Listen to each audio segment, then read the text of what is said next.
Hi guys! For today's video, sasamahan niyo ako. Ipapakita ko sa inyo guys yung ating mga sisiw. So ito yung ating unang sisiw. So bali ito yung ating unang kulungan na ipapakita ko sa inyo guys. So ayan, so mix na po sila nito dahil gawa is may maliit po din. Ayan, so yung dinampot ko po is yung ating Rhode Island Red na sisiw. So ayan, at ito naman is cross na ng Shamu. So bali crossbreed na po yung ating mga sisiw guys. Ayan, at nakikita nyo naman, mas madami dito ang lumabas na sa Rhode Island Red ng cross ng Shamu. So, bali ito naman sa kabila yung ating mga sisiw na sumunod guys. So, bali ito yung maliliit pa. Ayan, at nakikita nyo, bago pa lang namin siya nilipat dito. Gawa is masikip na nga yung pinaglagyan namin karton.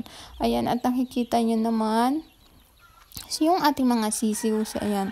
So, bali, meron pa din tayong mas maliit na sumusunod dito guys. At ito po nasa karton na, ayan. So, bali, bubuksan natin, ayan. Ito po yung ating mga sisiw na huling batch, ayan. Pero meron din tong, hindi po din ito magkasabay dahil yung iba is nauna ng ilang linggo o ilang araw, ayan. So, yung iba ay bagong pisa pa. So, pinagsama lang natin. Gawa is naman tayong maipaglagyan. Ayan, nakikita nyo naman ang laki ng sisiw. So, bali, yan po yung anak ng ating Hubbard. Rhode Island Red naman. So, ayan. So, bali, yung iba is yung maliliit at kulay itim is cross na naman ng panabong na manok. So, ayan. So, bali, tatakpan natin uli yung ating mga sisiw. So, bali, dito naman sa kabila, guys, ayan, yung doon sa dulo is yung ating mga naunang malalaki ng kaunti. So, ayan. So, bali, binukod-bukod na nga natin yung medyo malalaki, guys, dahil yung iba is nag-aaway-away na kasi nga may nakamix nga tayong mga panabong na sisiw at matatapang talaga siya. At nakikita nyo naman diyan, ayan, ganyan na sila kadami, guys, dito sa kulungan na ito.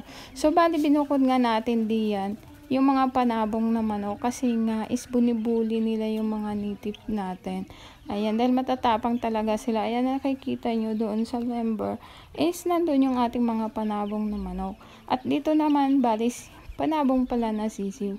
So, bali dito naman guys, ayan, nakikita nyo, may ilang peraso ng Rhode Island Red din. Saka yung mga black kasi is course na lang ating panabong na manok at hindi naman puro.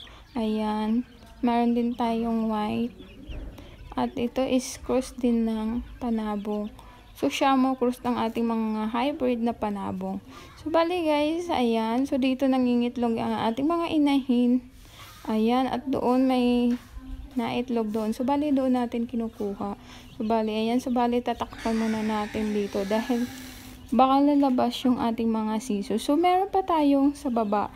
At ipapakita ko din sa inyo. At ayun is ating pupuntahan. Takpan muna natin yung ating mga sisiw. So, bali bababa tayo din sa ating hagdanan. So, ayan. So, bali papakita ko sa inyo. Ayun, meron pa tayong isang inahin doon. Ayan. So, bali may sisiw siya. So, andun yung ating mga Shamu. At ito naman yung ating Rhode Island Red. At ito naman yung ating Hubbard ng cross ng Rhode Island Red na tandang. At yung isa naman is yung Hubbard. So, bali ito na guys yung ating mga unang batch ng sisiw. Aray, tatapon ko muna itong tubig at medyo madumihan. May dumi. So, ayan. So, ito na yung ating mga first batch na sisiw. Ayan. Mas madami din yung mga panabong. Ayan. At doon, kita nyo naman diyan yung ating Hubbard at Rhode Island Red, saka yung ating tandang.